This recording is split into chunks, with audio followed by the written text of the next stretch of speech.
नमस्कार, SPT news में आपका स्वागत है। पेश है 31 मार्च मंगलवार दोपहर 3:15 बजे राजस्थान के विभिन्न शहरों की 15 बड़ी खबरों में। बिहार में नालंदा के मखड़ा में आज माता शीतलाष्टमी मंदिर में भगदड़ से 8 लोगों की मौत हो गई। मरने वालों में सभी महिलाएं हैं। 6 से ज्यादा लोग घायल हैं। भगदड़ के बाद मंदिर और अस्पताल में अफरा तफरी का माहौल है। घायलों को इलाज के लिए मॉडल अस्पताल भेजा गया है। चैत्र महीने का आज आखिरी मंगलवार है। इसको लेकर मंदिर में श्रद्धालुओं की भारी भीड़ मंदिर में जुटी है। प्रशासन ने हादसे के बाद मंदिर और मेला को बंद करवा दिया है। आज ही राष्ट्रपति द्रौपदी मुर्मू नालंदा पहुंच रही है। घटनास्थल राष्ट्रपति के कार्यक्रम स्थल से 30 किलोमीटर दूर है।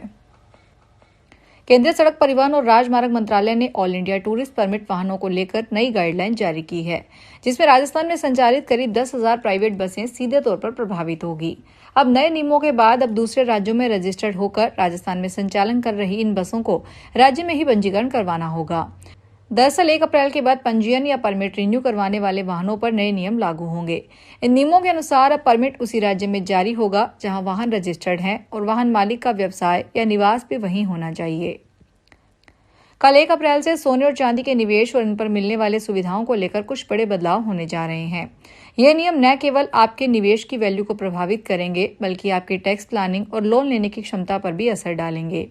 अब तक गोल्ड और सिल्वर ETF की कीमतें मुख्य रूप से अंतर्राष्ट्रीय मानक के आधार पर तय होती थी, लेकिन सेबी के नए नियमों के अनुसार 1 अप्रैल से इनकी वैल्यू भारतीय एक्सचेंजों के डोमेस्टिक स्पॉट प्राइस यानी घरेलू हाजिर भाव पर आधारित होगी। इसका फायदा यह होगा कि निवेशकों को भारत की बाजार की वास्तविक कीमत पता चलेगी और अंतर्राष्ट्रीय कीमतों व करेंसी के उतार चढ़ाव का असर कम होगा। कोटा के हाड़ौती में बेमौसम हुई तूफानी बारिश किसानों के लिए आफत बनकर आई। खेतों में लेकर मंडी तक किसानों का अनाज सुरक्षित नहीं रहा। हाड़ौती की अनाज मंडियों में खुले में रखा सैकड़ों बोरी अनाज भीग गया। इससे अनाज की गुणवत्ता पर असर पड़ेगा। भामाशाह मंडी में 1 लाख कट्टे से अधिक गेहूं छायादार शेड में रखने की व्यवस्था है। मंडी के अलग अलग यार्डों में गेहूं व अन्य जिन्स के ढेर लगे हुए थे, जो बेमौसम बारिश से भीग गया। इलाहाबाद हाईकोर्ट ने व्यक्तिगत स्वतंत्रता और जीवन के मूल अधिकार को सर्वोच्च प्राथमिकता देते हुए कहा कि अंत धार्मिक जोड़े की सुरक्षा आवश्यक है। न्यायमूर्ति विवेक कुमार सिंह की पीठ ने सोनभद्र निवासी काजल प्रजापति और फिरोज अहमद की याचिका स्वीकार करते हुए यह टिप्पणी की। पीठ ने यह स्पष्ट किया कि अंत धार्मिक लिव इन रिलेशनशिप किसी भी कानून के तहत प्रतिबंधीय या दंडनीय अपराध नहीं है। यह भी स्पष्ट किया गया कि यदि कोई व्यक्ति उनकी इच्छा के विरुद्ध या धोखे से धर्म परिवर्तन का प्रयास करता है तो याची उसके खिलाफ शिकायत दर्ज करवा सकते हैं। राजस्थान के सभी राजकीय प्राथमिक स्वास्थ्य केंद्रों सहित चिकित्सा संस्थानों में OPD के समय में महत्वपूर्ण बदलाव किया गया है। चिकित्सा और स्वास्थ्य सेवाएं राजस्थान जयपुर के अतिरिक्त महानिदेशक डॉक्टर नरोत्तम शर्मा द्वारा जारी आदेश के अनुसार यह नया समय 1 अप्रैल 2026 से लागू होगा। नए आदेश के तहत 1 अप्रैल 2026 से 30 सितंबर 2026 तक OPD का समय सुबह 8 बजे से दोपहर 2 बजे तक निर्धारित किया गया है। रविवार और राजपत्रित अवकाश के दिनों में भी मरीजों की सुविधा के लिए OPD सुबह 9 बजे से 11 बजे तक खुली रहेगी। प्रधानमंत्री नरेंद्र मोदी ने भगवान महावीर की जयंती पर गांधीनगर के कोबा तीर्थ में स्थित सम्राट संप्रांति संग्रहालय का उद्घाटन किया। प्रधानमंत्री ने काफी देर तक संग्रहालय का भ्रमण किया। इससे पहले अहमदाबाद एयरपोर्ट पर प्रधानमंत्री नरेंद्र मोदी का राज्यपाल आचार्य देवव्रत, मुख्यमंत्री भूपेंद्र पटेल और उप मुख्यमंत्री हर्ष सिंघवी ने स्वागत किया। संग्रहालय के अवलोकन के दौरान प्रधानमंत्री ने विभिन्न दरगाहों में प्रदर्शित कलाकृतियों का अवलोकन किया। इनमें पत्थर और धातु से निर्मित नक्काशीदार मूर्तियां, विशाल तीर्थपट, यंत्रपट, लघु चित्रों, चांदी के रथों, प्राचीन सिक्कों और ऐतिहासिक पांडुलिपियां शामिल थी। राजस्थान में नागौर जिले के मायरे हमेशा से चर्चा का विषय रहे हैं। यहाँ करोड़ों रुपए के मायरे भरे जाते हैं। साथ ही कोई बैलगाड़ी तो कुछ ट्रैक्टर से भात लेकर शादी में पहुंचते हैं। वहीं नागौर के ही हरसोलाव गांव में फिर एक मायरा चर्चा का विषय बन गया। दरअसल हिंदू भाई ने मुस्लिम बहन ने सांप्रदायिक सौहार्द की मिसाल पेश की है। हिंदू भाई ने मुस्लिम बहन के यहाँ भात भरकर न केवल रिश्तों का फर्ज निभाया, बल्कि समाज को भाईचारे का संदेश भी दिया।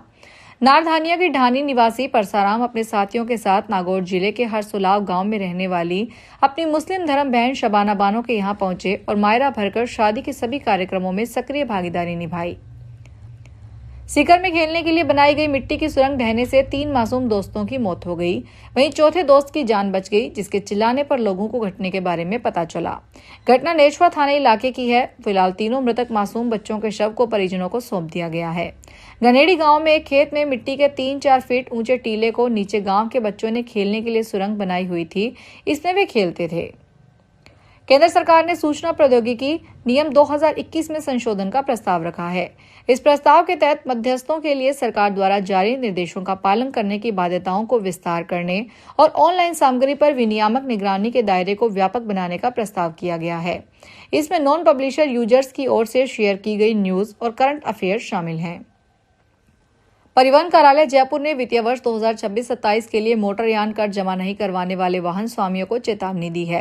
विभाग ने स्पष्ट किया है कि बकाया कर जल्द जमा करें, अन्यथा सख्त कार्रवाई की जाएगी। 1 अप्रैल के बाद विशेष जांच और प्रवर्तन अभियान चलाया जाएगा, जिसमें बकाया मिलने पर मौके पर कार्रवाई होगी।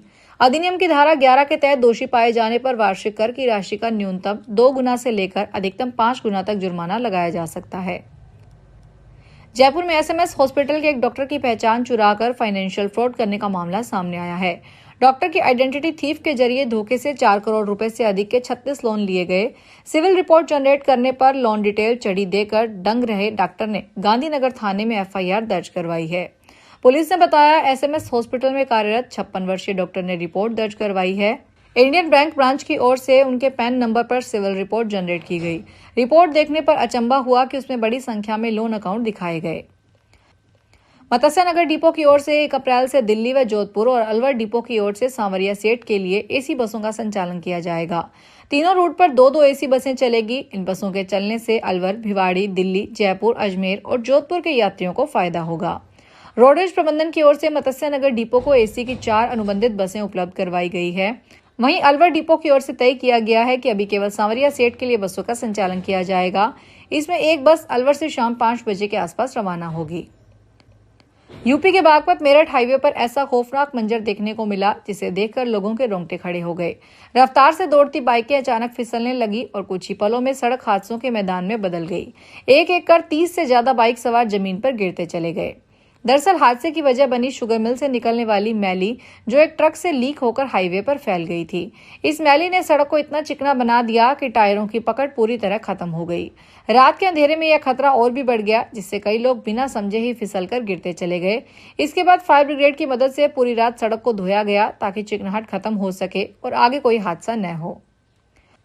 भगवान महावीर के 2625 में जन्म कल्याणक महोत्सव को मंगलवार सुबह पाली शहर में गाजे बाजे के साथ भगवान महावीर की भव्य शोभा यात्रा श्री संघ सभा भवन बागर मोहल्ला से रवाना होगी, जिसकी शोभा देखते ही बनती थी। शोभा यात्रा में जैन समाज की महिलाएं लाल चुंदड़ी में तो पुरुष सफेद कपड़ों में सजे नजर आए। पूरे रास्ते जोश से लबरेज युवा भगवान महावीर के जयकारे लगाते हुए चल रहे थे। रास्ते में जगह जगह शोभा यात्रा पर फूल बरसाकर कई समाज और संगठनों ने लोगों का स्वागत किया।